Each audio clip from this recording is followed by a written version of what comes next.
तात्विक क्लास। उसके बाद मैं तात्विक क्लास में सम्मिलित हुआ। बाबा और आचार्य दशरथ जी क्लास लिया करते थे। प्रशिक्षण 1 सप्ताह तक चला और उस दौरान अधिकांश समय मैं केवल बाबा को ही देखता रहता था। उनका व्यक्तित्व इतना अधिक आकर्षक था कि मेरे उनसे लिपटने की प्रबल इच्छा होती थी। कक्षा में और लोग भी रहते थे, इसीलिए वैसा करना संभव नहीं था।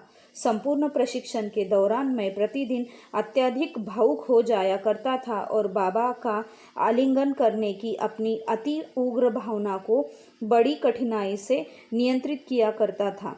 मेरा बिस्तर जागृति के प्रवेश द्वार के पास ही था। जब बाबा जागृति से जाते थे तो मेरे बिस्तर पर अपने चरण कमल रख दिया करते थे, जिससे कि उनसे लिपटने की मेरी उत्तेजना शांत हो जाया करती थी। प्रशिक्षण के अंत में परीक्षा थी। मैं बहुत ज़्यादा घबराया हुआ था क्योंकि आनंद मार्गदर्शन की कोई भी बात मेरी समझ में नहीं आई थी।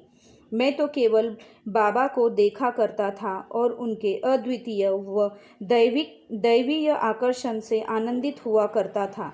परीक्षा में अनुपस्थित रहने की छूट किसी को नहीं दी गई थी। सभी प्रत्याशियों को परीक्षा में सम्मिलित होना ही था। परीक्षा के दौरान बाबा स्वयं ही मौखिक प्रश्न पूछते थे।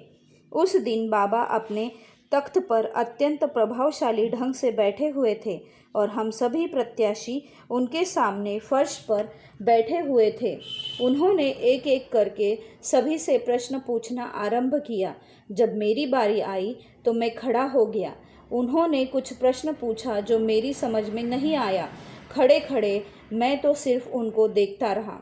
तुम मुझे क्यों देख रहे हो? मैंने तुमसे जो प्रश्न किया है, क्या मैं उनका उत्तर दूं? मैं फिर भी उन्हीं को देखा जा रहा था।